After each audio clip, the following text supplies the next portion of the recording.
당신은 가끔 억눌린 마음이 갑자기 터져 나오는 순간을 느껴본 적 있나요? 웃음이 아니면 눈물이 멈추지 않아 혼란스러운 그 감정 말이에요. 놀랍게도 60년 전 아프리카 마을 소녀들도 똑같은 감정을 느꼈어요. 빈곤과 압박 속에서 웃음이 전염되듯 퍼진 그날, 이 이야기는 단순한 옛 사건이 아니에요. 당신의 내일 쌓인 스트레스를 풀어내는 지혜를 속삭여줄 거예요. 이제 눈을 감고 편안히 누워보세요. 역사 속 웃음의 비밀에 귀 기울이세요. 조용한 교실에 웃음소리가 터져 나왔다. 그 웃음은 평범한 기쁨이 아니었다. 두 소녀의 입에서 새어나온 멈추지 않는 끝없는 웃음. 1962년 1월 30일 탕가니카의 카샤샤 마을. 새벽 안개가 아직 걷히지 않은 교실 안, 공기는 습하고 무거웠다.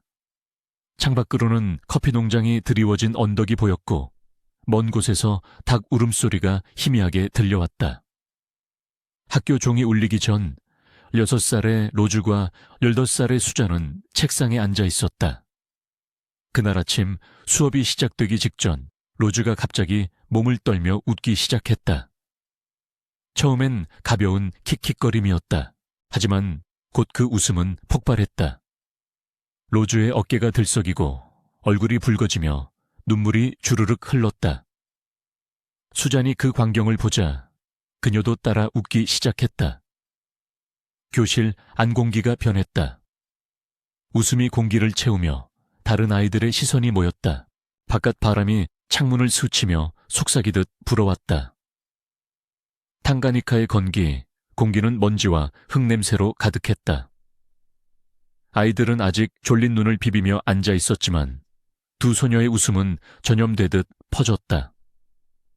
세 번째 소녀가 손으로 입을 틀어막았지만 소용없었다. 웃음이 터져나와 교실을 메웠다. 선생님은 당황한 채 종을 쳤지만 웃음소리는 더 커졌다. 책상이 덜컹거리고 의자가 넘어지며 아이들이 바닥에 주저앉아 몸을 웅크렸다. 웃음 속에 섞인 헐떡임과 눈물. 누군가는 배를 움켜쥐고 누군가는 서로를 부둥켜 안고 웃었다. 교실 밖으로 소리가 새어나가 인근 교실의 아이들도 문을 열고 고개를 내밀었다. 곧 그들마저 웃음에 휩쓸렸다. 학교 전체가 웃음의 바다가 되었다. 이제 잠시 멈춰서서 이 현상을 돌아보자. 탕가니카 웃음 전염병 또는 카샤샤 웃음 발작으로 알려진 이 사건은 현대 의학에서도 미스터리로 남아있다. 1962년 탕가니카는 아직 독립 직전의 식민지였다. 영국 통치 아래 빈곤과 스트레스가 일상이었다. 학교는 소수 엘리트 아이들을 위한 곳이었으나 사회적 압박이 컸다. 심리학자들은 이를 집단 히스테리로 설명한다. 스트레스가 누적된 환경에서 작은 자극이 전염성 감정으로 폭발한 것이다. 로즈와 수잔의 웃음은 단순한 장난이 아니었다. 그것은 억눌린 감정의 해방, 사회적 긴장의 배출구였다. 역사적으로 이런 현상은 드물지 않다. 1518년 스트라스부르의 춤 발작, 1884년 미국의 웃음 전염처럼 탕가니카의 경우 독립운동의 불안과 빈곤이 촉매였다. 다시 장면으로 돌아가 보자. 학교는 폐쇄되었다. 하지만 웃음은 멈추지 않았다. 로즈와 수잔은 집으로 돌아갔으나 그들의 가족들마저 웃음에 사로잡혔다. 마을 길목에서 커피밭 사이로 웃음소리가 퍼졌다. 어머니가 밥을 짓다 웃으며 그릇을 떨어뜨리고 아버지가 밭일을 하다 주저앉아 헐떡였다. 밤이 되자 마을 전체가 고요함 속에 웃음으로 물들었다. 창문 너머로 보이는 횃불이 흔들리고 개 짖는 소리가 웃음에 섞였다. 다음 날 웃음은 인근 우캉구 마을로 옮겨 붙었다. 학교 버스가 아이들을 태우고 가는 길에 운전수마저 웃으며 핸들을 놓쳤다. 도로변에 먼지가 피어오르고 나무 그늘 아래 사람들이 모여들었다. 웃음은 이제 불길처럼 번졌다. 한 달 만에 18명의 아이들이, 곧 200명 이상의 주민들이 휩쓸렸다. 그들은 먹지 못하고 잠들지 못하고 웃음 속에 지쳐 쓰러졌다. 바람이 불어오는 오후 마을 회관에 사람들이 모였다. 영국 식민 당국이 의사를 불렀다. 주사기와 약병이 나왔지만 웃음은 약에 저항했다. 의사들은 전염병을 의심했으나 세균은 발견되지 않았다. 오히려 환자들은 웃다가 경련을 일으키고 말도 제대로 하지 못했다. 누군가는 일주일 내내 웃으며 입에 거품을 물었다. 마을의 공기는 웃음과 눈물 냄새로 무거웠다. 아이들의 얼굴은 창백해졌고 눈은 퀭했다. 그러나 웃음은 여전히 그들을 붙잡고 있었다. 이 현상은 단순한 웃음이 아니었다. 그것은 몸과 마음의 경계가 무너진 상태였다. 역사적 맥락을 더 깊이 들여다보자. 탕가니카는 1961년 독립을 앞두고 있었다. 주리우스 니에레레의 아프리카 국가회의가 독립을 주도했지만 마을 사람들은 불확실성 속에 살았다. 교육은 희망이자 압박이었다. 소녀들은 가정과 학교 사이에서 긴장했다. 심리학자 로버트 바트는 이를 대규모 히스테리로 분석했다. 전염은 시각적, 청각적 자극으로 퍼졌고 특히 청소년과 여성에게 취약했다. 비슷한 사례로 1962년 미국의 틱 전염이나 1980년대 영국의 학교 공포증이 있다. 탕가니카 사건은 아프리카 최초의 대규모 기록 사례로 식민지 말기의 사회적 트라우마를 드러낸다. 의학적으로는 변환 장애로 분류되지만 문화적으로는 정신의 반란이었다.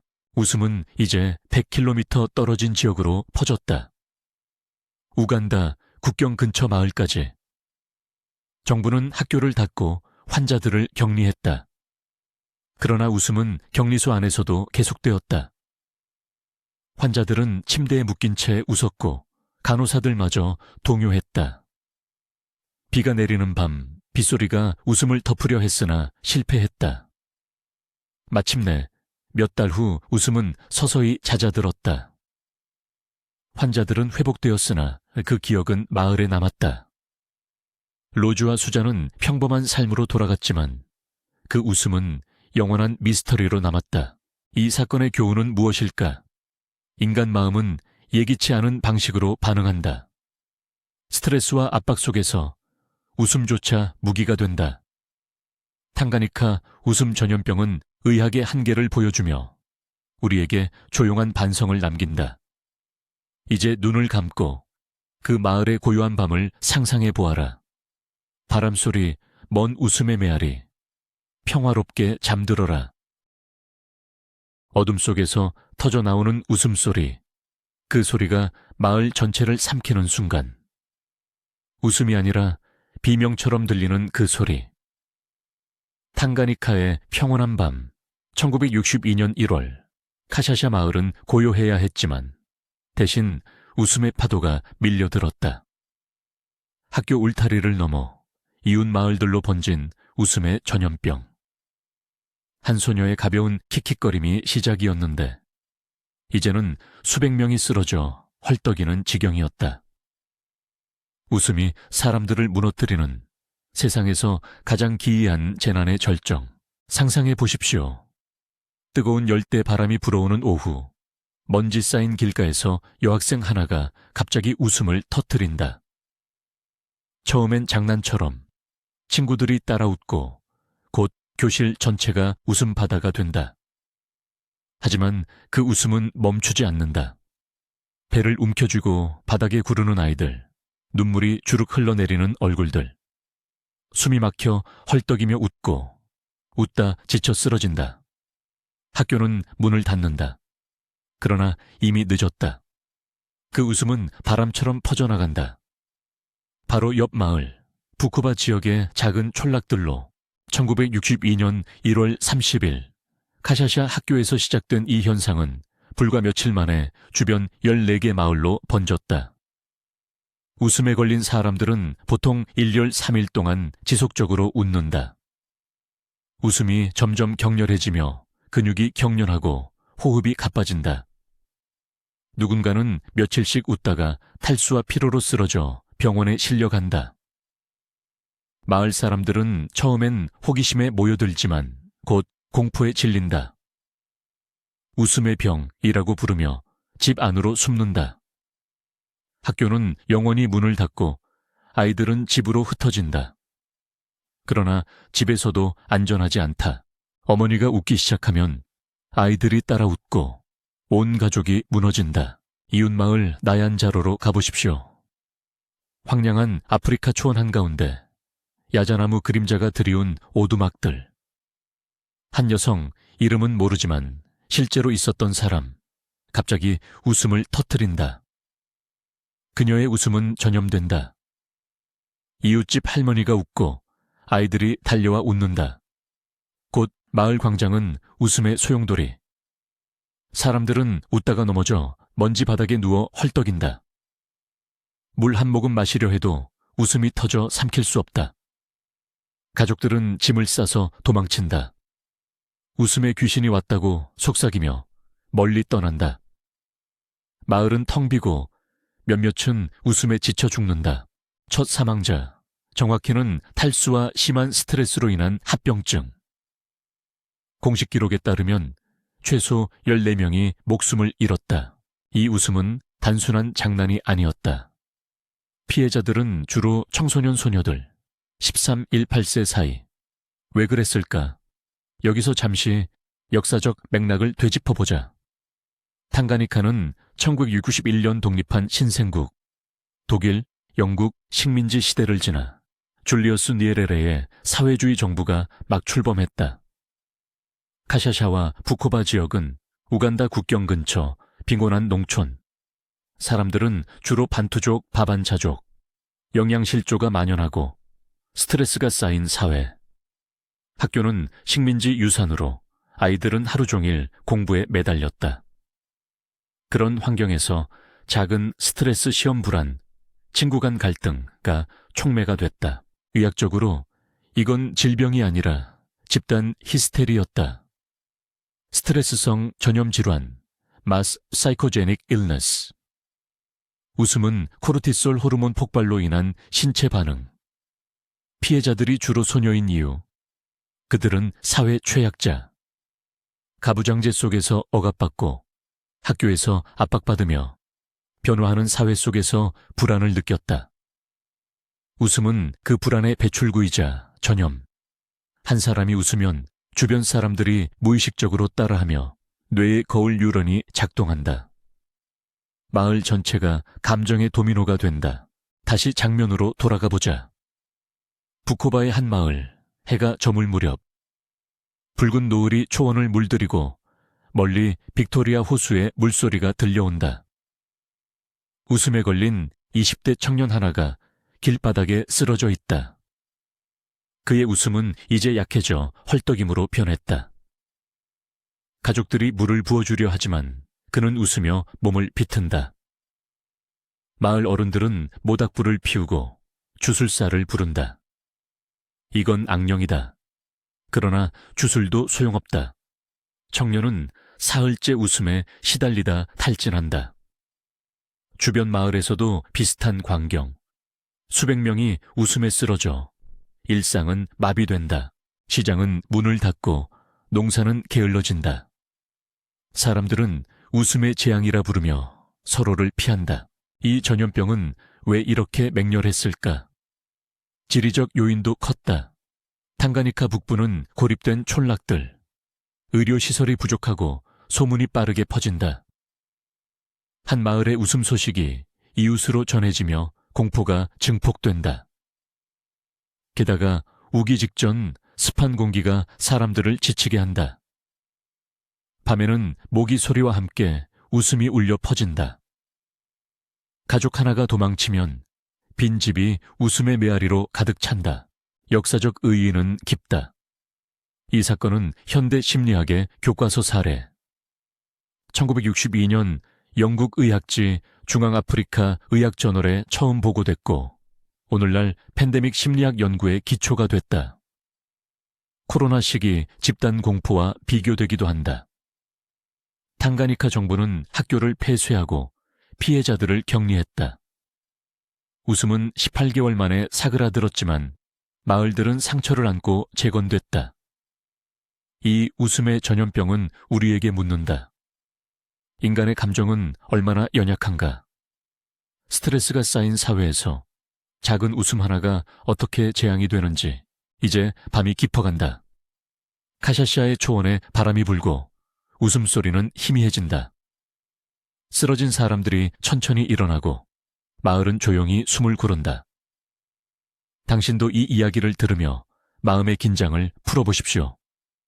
웃음이 사라진 그곳에서 평화가 찾아온다. 깊은 잠으로 비가 그친 새벽, 탕가니카의 작은 마을, 카샤샤의 웃음소리가 스멀스멀 피어올랐다. 웃음이라기엔 너무 길고 너무 고통스러웠다. 1962년 1월 학교 여학생 한 명이 갑자기 웃음을 터뜨리며 쓰러졌다. 그녀의 웃음은 멈추지 않았다. 친구들이 모여들었고 곧 그들마저 웃음에 휩싸였다. 교실 안은 웃음의 바다가 되었다. 밖에서는 비 냄새가 아직 습기를 머금은 흙바닥을 적시고 코코아 나무 잎사귀가 가볍게 떨리고 있었다. 그런데 그 웃음은 기쁨이 아니었다. 몸을 비틀며 헐떡이는 눈물과 땀이 섞인 웃음이었다. 마을 사람들은 문을 걸어 잠그고 속삭였다. 악령이 왔다. 이 웃음 전염은 순식간에 퍼졌다. 카샤샤에서 시작된 그것은 이웃 마을로 강둑을 따라 구불구불한 오솔길을 타고 번졌다. 상상해 보십시오. 뜨거운 열대 태양 아래 먼지 쌓인 길을 걸어가는 아이들. 그들의 발소리는 바싹 마른 땅에 메아리치고 멀리서 하이에나 울음소리가 들려온다. 한 소녀가 웃기 시작하면 주변 사람들이 멈춰선다. 웃음이 공기 중에 떠돌며 코끝에 스며든 습한 바람처럼 모두를 감싼다. 누군가는 웃으며 쓰러지고 누군가는 웃으며 도망치려 애쓴다. 학교는 문을 닫았고 가게는 장사를 멈췄다. 웃음이 마을 전체를 삼켰다. 95일 동안 1000명 이상이 이 이상한 웃음에 사로잡혔다. 그들은 먹지도 자지도 못했다. 웃음이 그들을 지치게 했고 탈수와 영양실조가 그 뒤를 따랐다. 이제 잠시 뒤로 물러서서 보십시오. 1962년 탕가니카는 독립 직후였다. 1961년 영국으로부터 독립한 이 땅은 희망과 불안이 뒤섞인 시대를 맞이했다. 주리우스 니에레레가 이끄는 새 정부는 아프리카 사회주의를 외치며 통합을 꿈꿨지만 현실은 달랐다. 식민지 유산이 여전히 그림자를 드리웠다. 영국 통치는 부족 간 갈등을 부추겼고 토지와 자원을 착취했다. 독립 후에도 백인 농장주들이 남아있었고 흑인들은 여전히 빈곤의 굴레에 묶여 있었다. 게다가 1961년 가뭄이 들었다. 우기지연으로 강물이 말라갔고 옥수수와 카사바 작물이 시들었다. 마을 사람들은 배고픔을 느끼며 불안에 떨었다. 기근의 공포가 공기를 무겁게 짓눌렀다. 이런 압박 속에서 전통과 근대가 충돌했다. 부족 사회의 강직한 규범, 장로들의 권위, 여성의 복종, 공동체의 규율, 이 젊은 세대의 자유를 옥죄었다. 학교는 식민지 시대부터 도입된 서구 교육의 산물이었다. 아이들은 영어를 배우고 새로운 세상을 꿈꿨지만 집으로 돌아오면 마녀사냥과 주술의 세계가 기다렸다. 다시 장면으로 돌아가 보죠. 카샤샤, 마을 광장, 해질녘. 노을이 붉게 물든 하늘 아래 주술사들이 모여든다. 그들의 몸에는 깃털과 뼈 장식이 달려있고 손에는 약초가 쥐어져 있다. 악령을 쫓아라. 그들은 북을 치며 춤을 추고 연초연과 소금물을 뿌린다. 환자들이 웃으며 몸부림치고 가족들은 울부짖는다. 공기 중에 불타는 허브 냄새가 퍼진다. 멀리서 들려오는 웃음소리가 밤을 가른다. 주술사들은 믿었다. 이는 릴이라는 악령의 지시일 뿐이라고. 탕가니카 부족 문화에서 웃음은 때로 영혼의 균열을 상징했다. 억눌린 감정이 터져나오는 신호였다. 하지만 도시에서 온 의사들은 달랐다. 그들은 주사기를 들고 도착했다. 진정제와 영양제를 처방하며 과학의 힘을 과시하려 했다. 이건 스트레스 반응이다. 히스테리 전염 에피데믹 히스테리아이라고 진단했다. 영국 의학 잡지에 실린 보고서처럼 마녀사냥시대 유럽의 춤추는 광기나 미국의 개구리 점프 전염과 비슷하다고. 그러나 현지 의사들은 고개를 저었다. 이건 우리 문화의 상처다. 이 웃음은 단순한 질병이 아니었다. 그것은 식민주의의 유령이 드러난 순간이었다. 전문가들은 오늘날 이를 대규모 히스테리로 설명한다. 심리학자 로버트 바튼에 따르면 이런 현상은 사회적 압박이 극에 달할 때 발생한다.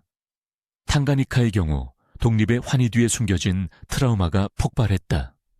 여성과 청소년이 주 피해자였다. 학교 소녀들은 가부장적 전통에 저항하는 세대였다. 웃음은 그들의 억눌린 분노가 표출된 형태였다. 웃음으로 외치는 자유의 비명. 기근 공포는 불안을 증폭시켰고 전염은 공동체의 결속을 이용해 퍼졌다. 웃음 한 번이 이웃을 감염시키는 방식은 마치 속삭임처럼 은밀했다. 병원에 도착한 환자들은 웃음을 멈추지 못해 치료를 거부했다. 의사들은 그들을 격리했지만 마을 전체가 이미 병든 상태였다. 깊어가는 밤 강가 마을에서 물소리가 잔잔히 흐르고 별들이 물결에 비친다. 한 어머니가 딸의 손을 잡고 속삭인다. 참아라, 아이야. 이 웃음은 지나갈 거야. 하지만 딸은 웃으며 몸을 떤다. 주변에서 다른 가족들의 웃음이 메아리친다. 주술사들은 계속 의식을 치렀다. 소와 닭을 제물로 바치고 노래를 부르며 악령을 달랬다. 과학자들은 무기력했다. 항생제도 진정제도 소용없었다. 결국 정부는 학교를 폐쇄하고 환자들을 산속으로 보냈다. 그곳에서 산소와 휴식이 웃음을 멈추게 했다. 3달 만에 전염은 잦아들었다. 하지만 상처는 남았다. 이 사건의 역사적 의미를 되새겨 보십시오. 탕가니카 웃음 전염은 아프리카 탈식민화 시대의 상징이다. 20세기 중반 수많은 아프리카 국가가 독립했지만 심리적 후유증은 지속됐다. 영국 식민 통치는 분할 통치로 부족 갈등을 키웠고 경제 착취는 빈곤을 심화시켰다. 니에레레의 우자마 정책은 공동체를 강조했으나 전통과 근대의 갈등을 해결하지 못했다. 이 웃음은 문화적 균열의 증거였다. 인류학자 캐롤린 머천트는 이를 억압된 카타르시스로 본다. 웃음이 분노를 대신해 터져나온 것이다. 오늘날 정신의학에서는 변환장애 conversion disorder로 분류되며 스트레스가 신체 증상으로 전환되는 사례다. 비슷한 사건은 매년 발생한다. 2017년 쿠웨이트 학교 웃음 전염, 1784년 유럽 세인트 비투스 춤처럼 다시 마을로 돌아와 보죠. 비가 다시 내리는 저녁, 흙집 지붕에 빗소리가 떨어진다. 웃음이 사라진 후 사람들은 조용히 모여 이야기를 나눈다. 그건 우리 아픔이었다. 주술사와 의사 사이의 대치는 여전하지만 그 웃음은 모두에게 교훈을 남겼다. 억눌린 감정은 결국 터져나온다. 태양이 지평선 아래로 가라앉고 밤 공기가 서늘해진다. 강물 소리가 속삭이듯 흘러 모든 것을 씻어내는 듯하다. 이제 눈을 감고 그 잔잔한 물소리에 귀 기울이십시오. 웃음의 메아리는 멀어져 가고 평화가 다가옵니다. 탕가니카의 밤은 깊고 고요합니다. 웃음소리가 사라진 마을은 오히려 더 큰 침묵으로 가득 찼다. 1962년 7월 탕가니카의 카샤샤 학교 근처.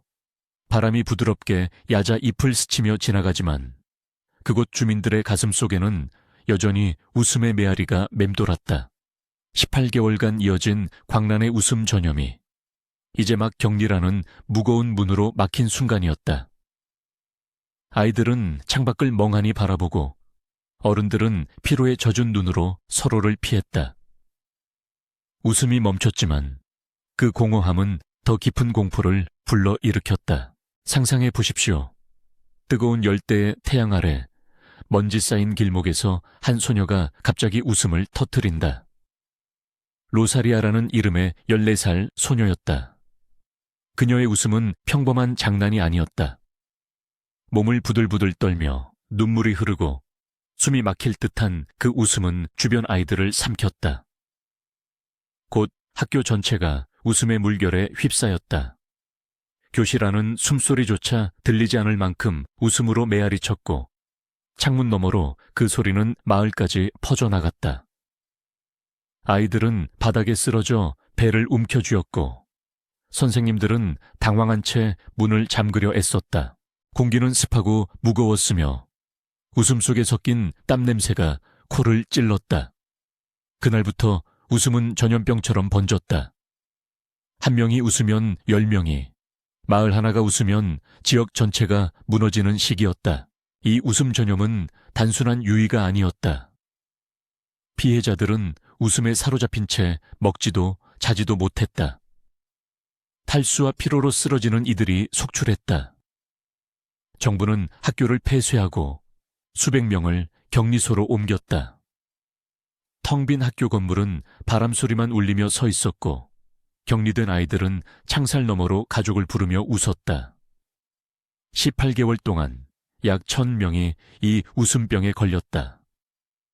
카샤샤에서 시작해 탕가니카 전역으로 퍼졌고 심지어 우간다 국경까지 이르렀다. 의사들은 처음에 독성 물질이나 영적 저주를 의심했으나 곧 그것이 마음의 반란임을 깨달았다. 이제 카메라를 넓혀보자. 1960년대 초 탕가니카는 독립의 환희 속에 있었다. 1961년 영국으로부터 독립한 지 얼마 되지 않은 이 나라는 아프리카의 희망으로 불렸다. 그러나 그 이면에는 빈곤과 불안정이 도사리고 있었다. 젊은 국가의 긴장감, 학교라는 폐쇄된 공간에서의 스트레스, 그리고 식민지 유산이 남긴 사회적 균열. 생물학자이자 역사가들은 이 웃음 전염을 대규모 히스테리로 규정한다. 심리학적으로는 전염성 정서 반응으로 설명되는데 스트레스가 극에 달한 집단에서 웃음이 방어 기제로 작동한 것이다. 비슷한 사례는 프랑스 혁명기의 춤추는 광기, 중세 유럽의 성당 웃음병에서부터 보인다. 카샤샤의 웃음은 이러한 역사적 연장의 일부였다. 사회적 압박이 개인의 무의식을 깨우며 집단 트랜스 상태를 유발한 것이다. 격리가 시작된 1962년 여름, 마을은 고요해졌다. 생존자들의 증언이 남아있다. 한 생존자, 이제는 할머니가 된 여인은 회상했다. 웃음이 멈춘 후 우리는 서로를 보며 울었다. 웃음 속에 숨겨진 슬픔이 드러난 순간이었다. 그녀의 목소리는 여전히 떨렸다. 격리소 안은 어두컴컴한 방들로 나뉘어 있었고 희미한 등불 아래 아이들은 서로를 위로하며 속삭였다. 밖에서는 정부 요원들이 마스크를 쓰고 소독제를 뿌렸고 먼지 날리는 길에 차량 소리가 메아리 쳤다. 웃음이 사라지자 사람들은 처음으로 진정한 감정을 마주했다. 분노, 두려움, 그리고 서로에 대한 연대감. 심리학자들이 분석한 바에 따르면 이 전염은 모방 행동의 극단이었다. 뇌의 거울 뉴런이 활성화되어 한 사람의 웃음이 주변의 감정 중추를 자극한 것이다. 현대 심리학자 존 레트는 이를 정서적 도미노 효과라 불렀다.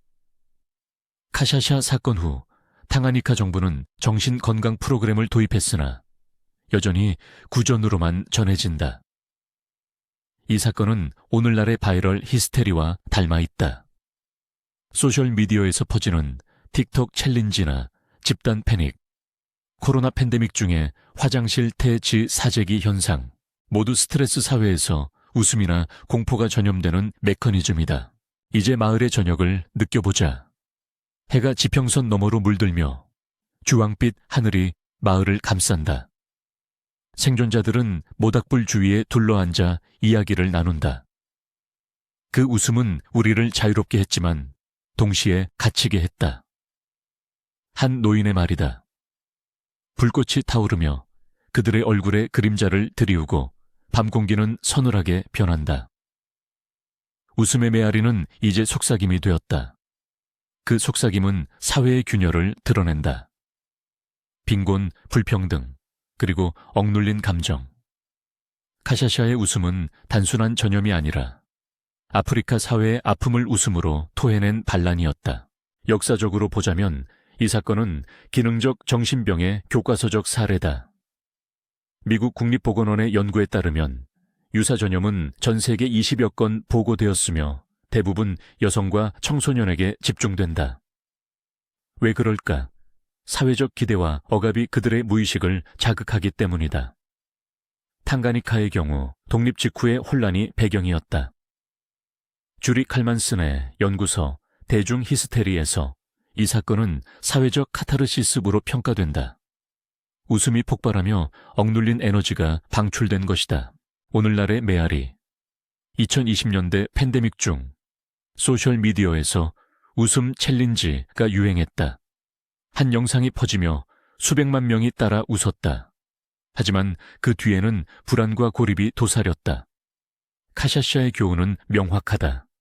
사회가 균열을 방치하면 웃음은 다시 전염될 것이다. 현대 심리학은 이를 디지털 히스테리라 부르며 예방을 강조한다. 마인드풀니스 훈련, 커뮤니티 대화, 그리고 스트레스 관리.